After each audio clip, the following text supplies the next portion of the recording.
कहती हैं कि हिम्मत है आपकी कि आप बाहर निकल के काम कर रही हैं, हमें तो खौफ आता है बाहर निकलते हुए भी। तो ये जो इंसिडेंट हुआ है मीनार पाकिस्तान में। अस्सलाम वालेकुम, मैं रोज़ साबिर उबर करीम कैप्टन। क्या हाल है सब व्यूवर्स का? उम्मीद है कि सब खैरियत से होगी। शुक्र अल्हम्दुलिल्लाह मैं भी ठीक हूँ। तो व्यूवर्स आज जो है पब्लिक न्यूज़ के एंकर इब्राहिम पीरज़ादा मेरा इंटरव्यू लेने लगे हैं, तो आइए आप इंटरव्यू सुने। अस्सलाम वालेकुम नाज़रीन, मैं हूं आपका दोस्त आपका होस्ट इब्राहिम पीरज़ादा। नाज़रीन, आज मैं आपके साथ एक बहुत ही इंटरेस्टिंग स्टोरी के साथ यहाँ पर मौजूद हूँ। मैं एक ऐसी खातून के घर पर मौजूद हूँ जो कि पाकिस्तान की बाकी ख़वातीन के लिए एक मिसाल है, एक रोल मॉडल है, और ऐसी अजीम कौम की बेटी के साथ हूँ जिसने मांगने के ऊपर फोकस नहीं किया। उसने फोकस किया है खुद एतमादी के ऊपर, उसने अल्लाह ताला के भरोसे के ऊपर फोकस किया, और फिर इस भरोसे के साथ उसने गाड़ी चलाई और ज़िंदगी का पहिया चला रही हैं। माशाल्लाह शादीशुदा भी हैं, और इन्हीं पैसों से, जिस गाड़ी को चलाकर उन्होंने पैसे कमाए थे, उनसे अपनी शादी भी की, रोज़मर्रा का ज़िंदगी भी चला रही हैं, ज़िंदगी को बेहतर करने की कोशिश कर रही हैं, हिम्मत नहीं हारी। इस हौसलामंद खातून के साथ मैं मौजूद हूँ। मेरे साथ अरूज साबिर मौजूद है, और नाम की ही ये साबिर नहीं है, वैसे भी साबिर है। अस्सलाम वालेकुम अरूज आपा, कैसी हैं आप?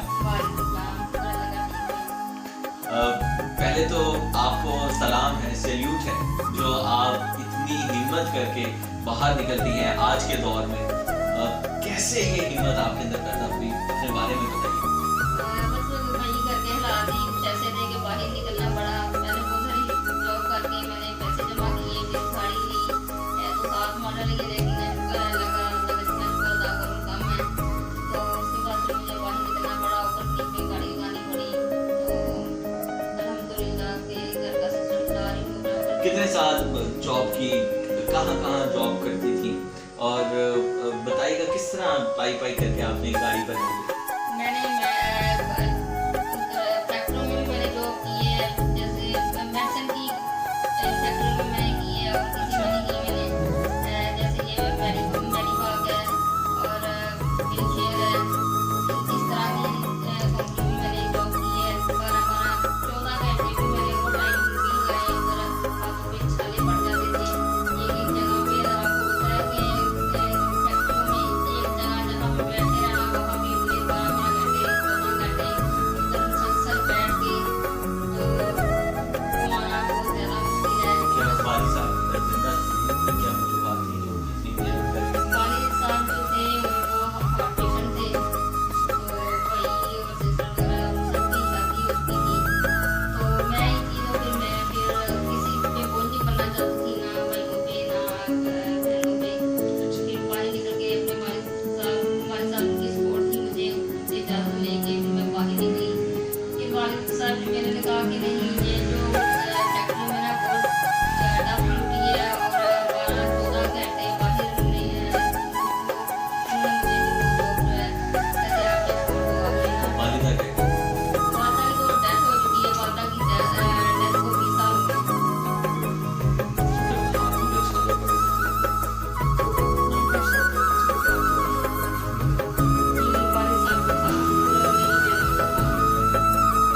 और मेरी एक कज़न है, वो उसने मेरी बड़ी सपोर्ट की है। मेरी मामी की बेटी है, मेरी कज़न है, तो उसने मेरी बड़ी सपोर्ट की है। मेरे पास इतने ज़्यादा पैसे नहीं हुए थे, इसलिए वालिद साहब ने तो जॉब छुड़वा दी थी मुझे फैक्ट्रियों से। और उसके बाद फिर मैंने पोलियो का भी किया है, डेंगू का भी किया है, घर घर सर्वे। आपको पता है लेडी कि हेल्थ वर्कर बन गई थी? जी जी पोलियो वो मतलब डेंगू वो तो बहुत डेंजरस काम था, उस वक्त दहशतगर्दी होती जी होगी। जी, ये 3 साल पहले की बात है। ये ऊपर से मेरी गाड़ी है, ये तो मैंने मुझे तो 2 साल हुए हैं, और 3-3.5 साल हुए हैं मुझे इसमें पोलियो में और डेंगू की तरफ की है। तो कुछ पैसे जमा हुए थे मेरे, तकरीबन थोड़े ये गाड़ी जो मैंने ली है, 4 लाख में ली है मेरे साथ। तो 2 लाख मेरे पास था, तो 2 लाख जो है मेरी कज़न ने मुझे दिया, जो अब आके मैंने उसको दिए मेरे लिए ला के। दिल का मरीज बाप है, घर के हालात ठीक नहीं है, बेटी के हाथ में छाले हैं, पापा जी क्या कहते हैं? पापा जी यही कहते थे कि इतनी ड्यूटी लंबी वो नहीं करने दे रहे थे, उन्होंने फिर छुड़वा लिया। फिर मैं ये डेंगू का किया, साथ में मैंने पहले मेरी दूसरी में आराम थी। अच्छा, फिर मैंने ना दूसरी जब 93 मॉडल था रानी थी ना, तो उस पर फिर मैंने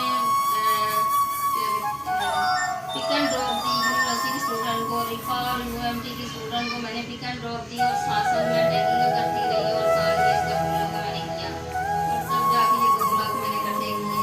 2 लाख आपने अच्छा खर्च नहीं करती थी पैसे, पॉकेट में नहीं, वो संभालती थी? मैंने बाकी घर का खर्चा तो भाई करा कर लेती थी मेरा छोटा, तो ये जमा करके तो मैंने गाड़ी ली है। अच्छा, एक एम रखा हुआ था कि गाड़ी, जी ये नहीं एम रखा था कि ऊपर चलानी है कि नहीं, ये नहीं था, ये था कि मैंने ना स्कूल के बच्चों को पिक एंड ड्रॉप देनी है, मैंने कैरियर अच्छा। डब्बा लेना है। तो मेरे वालिद साहब तब जब जिंदा थे तो उन्होंने मुझे कहा कि आप ना कैरियर डब्बा अभी ना लो, पहले मेहरान लो, मेहरान छोटी गाड़ी है, इस पे हाथ खोलो, अगर आपको ड्राइविंग आ जाती है तो फिर कैरियर डब्बा मैं लेके दूंगा आपको ना।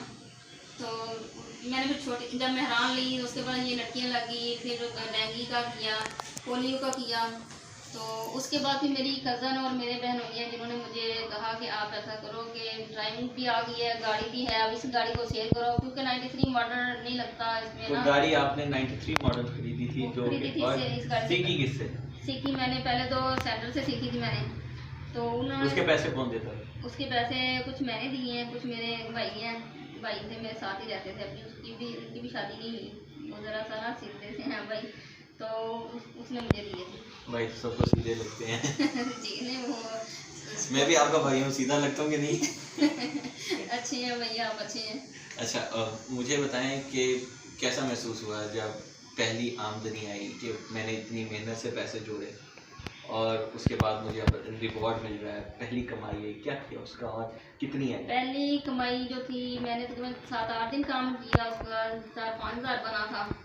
तो मेरी वो जो कज़न जिसने मेरी सपोर्ट की थी उसने मुझे 2 लाख रुपया दिया, मैं और वो दोनों हम पार्क में गए, ये वो वाली जो है रेसकोर्स पार्क, अच्छा। ये रोड पे जो है, तो मैंने जाके उसके ना हाथ में पकड़ा दिए, मैंने कहा ये आप इसके हकदार हो। तो वो उसको अच्छा नहीं लगा कि मेहनत इसने की है और रखूँ मैं, उसने मेरे हाथ में वापस दे कहती नहीं ये तुम हकदार हो, ये तुम्हारी नहीं है, ये तुम ही रखो, तो उसने मुझे वापस कर दिया।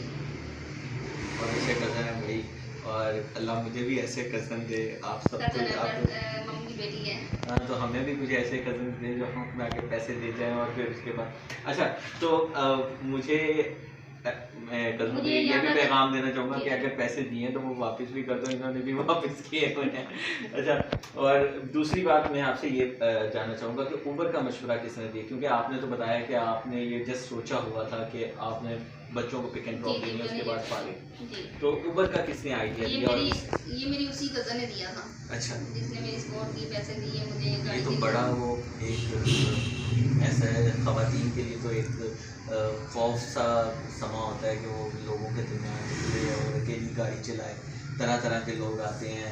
जी, क्या शुरू में तो बड़ी मुश्किल हुई है लोकेशन की वजह से कि लोकेशन जाना कहाँ होता था, गाड़ी कहाँ ले जाती थी, अच्छा। फ्यूल भी ज़्यादा लगता था। उसके बाद आस्ता आस्ता गर्मियों में मैंने ये स्टार्ट किया था, और गर्मियों में आपको पता है मेहरान चलाना तो बहुत ज़्यादा मुश्किल काम है। अब तो मेरी अल्लाह से यही दुआ है कि ये तो गर्मियाँ जैसे भी गुजर गई हैं, अगर जो नेक्स्ट गर्मी आए मेरे पास AC वाली गाड़ी हो। इंशाल्लाह हम भी दुआ गो हैं, आप भी दुआ कीजिएगा और इनको सपोर्ट भी कीजिए और हर उस खातून को सपोर्ट करें जो घर के लिए निकलती है, किसी अच्छी ज़िंदगी गुजारने के लिए निकलती हैं, उनको सपोर्ट करें जो मेहनत मजदूरी के अंदर यकीन करती हैं। अच्छा, मुझे ये बताएगा कि कितनी आमदन हो जाती है और क्या कुछ किया है इस आमदन से अब तक? आपने ज़िंदगी में क्या गोल्स रखे हुए थे जिनको अभी तक अचीव किया, पहले इस हवाले से डिस्कस करें। पहले तो अच्छी खासी माशाल्लाह से कोरोना से पहले अच्छा कमा लेती थी मैं, 60,000 70,000 से ही सिलसिला अच्छा। चल जाता था, लेकिन जब से ये कोरोना है बोनस बंद कर दिया है ऊबर और करीम दोनों ने, तो अब तो बस बड़ी मुश्किल से गुजारा ही होता है घर का। अब जैसे कि 5-6-7 दिन हुए हैं मेरी तबीयत ख़राब है, तो गाड़ी पे भी बड़े पैसे लगा चुकी हूँ मैं, अब ये गाड़ी पैसे ही बहुत ज़्यादा खा रही है। एक काम करवाती हूँ दूसरा निकला होता है, भाई इसकी गाड़ी की बड़ी टेंशन लगी है मुझे तो। अच्छा, तो मुझे बताएं कि फिर उसके बाद अब कितना कमा लेती हैं, ये ज़िंदगी चल रही है?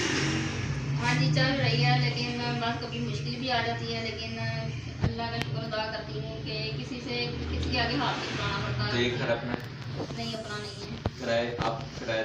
जी जी तो बाकी शादी भी आपने बताया था कि जी, आपने जी, किसी से इस कमाई के ज़रिए खुद की, घर वालों की बोझ नहीं बनी। जी जी मैंने शादी जो अपनी इसी कमाई से की है, वो इसी कमाई ऐसी। तो अब्बा जी क्या कहते हैं, आप उनको फखर करो?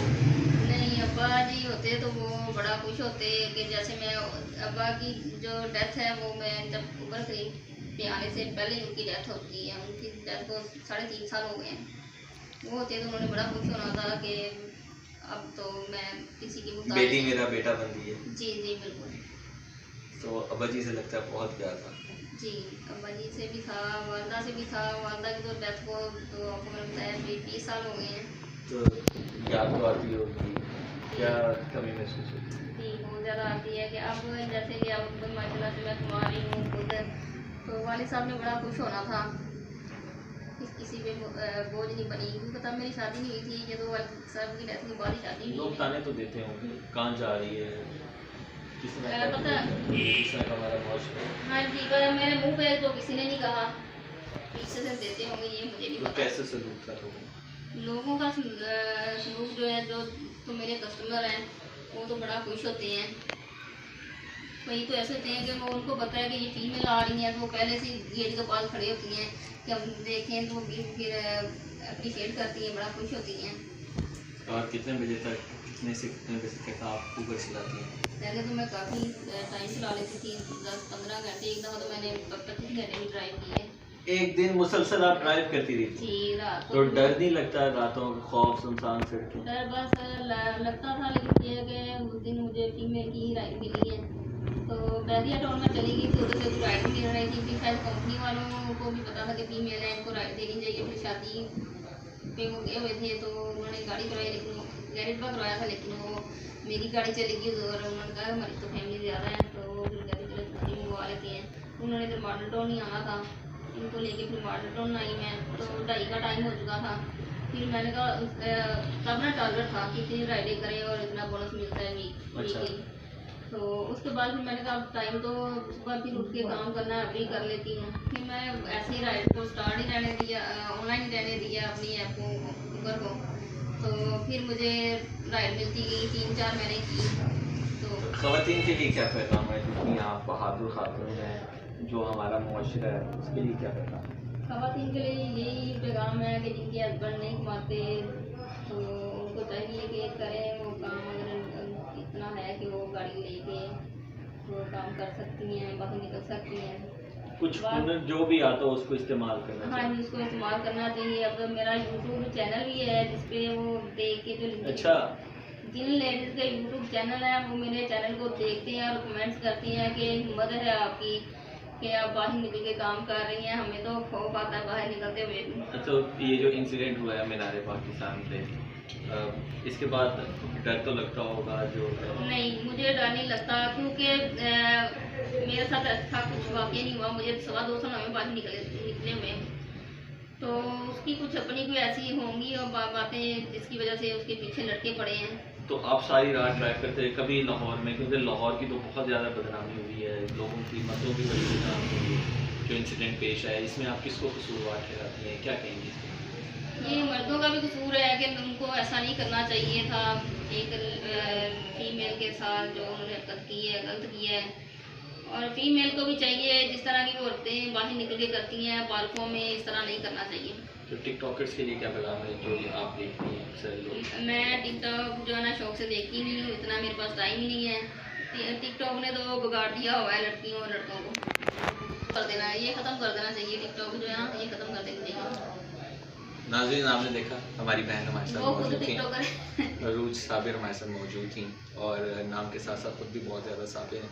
कहानी आपने सुनी, उनके ख्यालात का इज़हार आपने जाना, फ़ैसला आपको करना है कौन गलत है कौन सही है। लेकिन एक बात आप सबक के तौर पर अपने पल्ले से बांध लीजिए, जिसे कहा जाता है कि मेहनत में अज़मत है और अल्लाह ताला अज़मत उसी को अता करता है जो मेहनत करता है। अपना ख्याल रखिएगा, इंशाअल्लाह अगली वीडियो में मुलाकात होती है। अल्लाह हाफ़िज़।